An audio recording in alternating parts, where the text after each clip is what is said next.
split. So I can't lie now and say you had all the best players. So now it's an even playing field. And I'm going to say this, mate.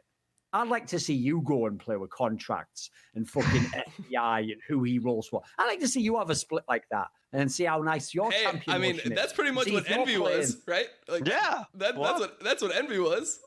Mate, that was when the LCS was really bad. Like, we're making fun of it now. The LCS was outrageous. The rosters back then were really fucking bad. Yeah, we had Seraph stealing checks. Or whatever. Like, yeah, that was really bad, that period. Now, forget about that. Anyway, so all I'm saying is, that was pretty legit. So now let's see this for you. Because so far, you can brought out the Echo game. Every other game was straight fire.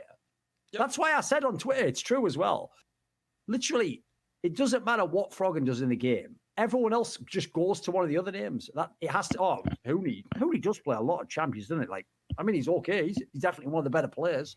Johnson, I thought he was going to be bad. But he's one that does the mid lane not exist? Like, I thought mid lane was the most influential role in the game, boys. I thought Grigg was literally a guy who Bjergsen threw. Like, Bjergsen's like that guy in fucking Toy Story, that fucked up kid who's just breaking the arms off all the dolls. Then Froggen comes along, picks up Greg, like, you know what? Another dog shit jungler that's broken. You're all right. Just do what I say. Now they're winning again. What do you want? What do you want? What more is he supposed to do? What more can he do? You know what I want? I want to see him prove to me that he isn't just a control mage player. Because everyone always says that the narrative is and even people say like, oh, he's good in solo queue on all these different types of champions. Okay. I saw the Echo and it did not look fucking good. It just looks like it's just so uncomfortable. That's strike one. Okay, I'll give you that one. That's strike one. Yeah, that's strike one. It's like I know that he's gonna be okay in the Orianna meta, right? Like I know he's fine in the Orianna meta. If Victor continues to be picked every now and then, he's gonna be fine in that. You know, he's got the Vel'Koz pick. He has a bunch of fucking weird picks. What happens if Akali actually gets nerfed to the point, like, because she's gonna get nerfed, right? And people think that the champion's gonna be dog shit now after this nerf. I kind of agree with that.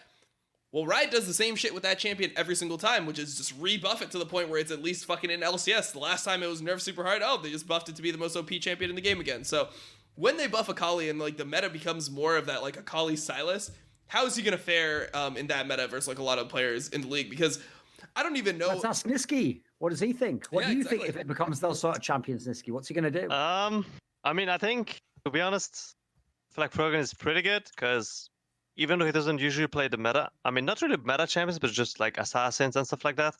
I think his own picks are usually good against the meta champions, right? Like, I don't remember what he played last time, but every time I'm playing against him, he usually has like a good lane matchup, even though it's like a weird champion like Anivia or Vel'Koz, you know? Like, I remember last year when he was just blind picking Vel'Koz, and I was like, I don't know what to pick into that, you know? And like, I think his playstyle is really good because no matter what champion he picks, he's usually either like 5 CS down in lane or just even, right? And I think that's something really hard to do.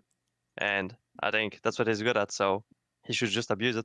And what's your perception? And that's what he's doing. What's your perception on that actual matchup that he played, Echo into Rumble? Like, do you think that Rumble just beats Echo? Because I've heard both sides of it. You know, like there's people that are like, oh, fucking rookie popped off in LPL with Echo into Rumble. So some people think Echo is a counterpick to Rumble. Obviously, Dig thought it was a counterpick because they 5th picked it into the Rumble. Sure. They knew what they were playing against.